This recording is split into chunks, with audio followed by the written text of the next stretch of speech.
So let's talk about papal infallibility. It's a term you've almost certainly heard, but what does it actually mean? It's one of those ideas that's surrounded by some pretty big concepts and, honestly, even bigger misunderstandings. Today, we're going to unpack it all and get to the bottom of it. All right, let's dive right in with the single biggest idea that people connect with this doctrine. Does papal infallibility mean that the Pope is perfect, that he's literally incapable of committing a sin? And the answer is a very clear, very simple no. Not even close. You see, the idea of being sinless is a totally different concept called impeccability. And getting that distinction right is the absolute first step to understanding what's really going on here. It helps us separate the man, who is obviously human, from the office that he holds. Okay, so if it's not about being sinless, then what on earth is it? Let's get to the real definition. Here it is. Infallibility is considered a divine gift. The technical term is a charism, and its whole purpose is to protect the Pope from teaching error.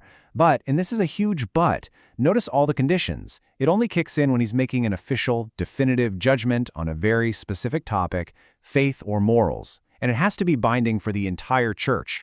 What's so wild about this is just how incredibly narrow these requirements are. This isn't some superpower that's on all the time. It only gets activated when all four of these boxes are checked. When a pope speaks this way, it's called speaking ex cathedra, which is just Latin for from the chair, as in the official chair of St. Peter. All right, to really hammer this home, let's do a little side-by-side comparison. This should help make the whole concept crystal clear by showing what it is versus what it definitely is not. So like we've said, infallibility is all about the teaching office. It's a safeguard to prevent him from officially leading the entire church into a doctrinal error. Impeccability, on the other hand, would be about his personal life, being free from sin, which, the church has never claimed for any pope, ever. And another big one, it's not the same thing as inspiration. Think about the authors of the Bible. They were believed to be inspired, getting new, public revelation directly from God. That's a positive gift. Infallibility is seen as a negative protection.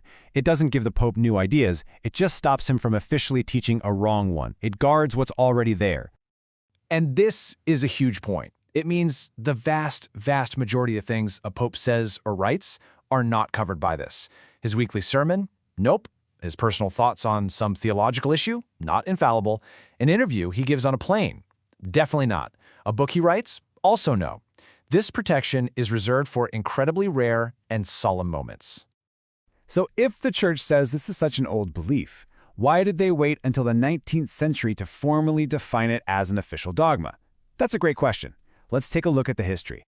You see, while the general belief in Rome's unique authority is ancient, it goes way, way back. It wasn't officially defined as a dogma until 1870. That happened at a massive church meeting called the First Vatican Council. Now, that might sound pretty recent, but for the church, this was just the final step in clarifying a belief that had been around for centuries.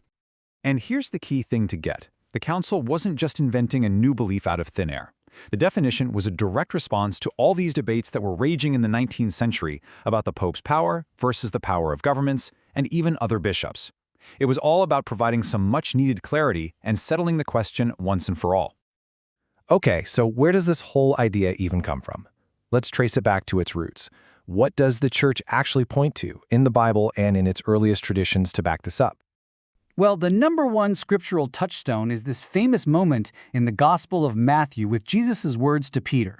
The understanding here is that the very survival of the church, the fact that the powers of death shall not prevail against it, is directly tied to Peter, the rock on which it's built. And it's not just that one verse. There's another key moment in Luke's Gospel.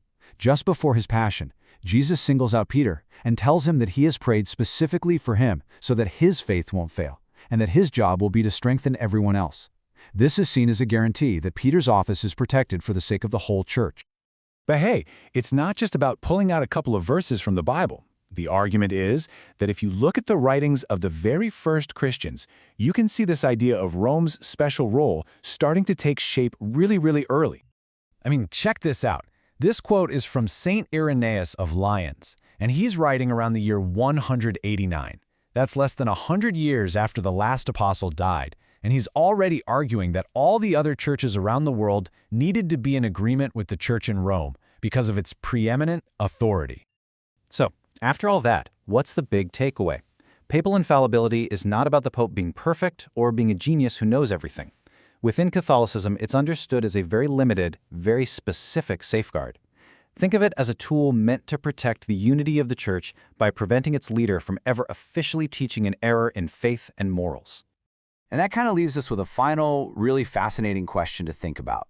Now that we understand its precise meaning, its strict limits, and its history, is it best understood as a divinely given safeguard for truth, built into the Church from day one? Or is it maybe a very human historical solution, crafted to solve a very real crisis of authority in its time?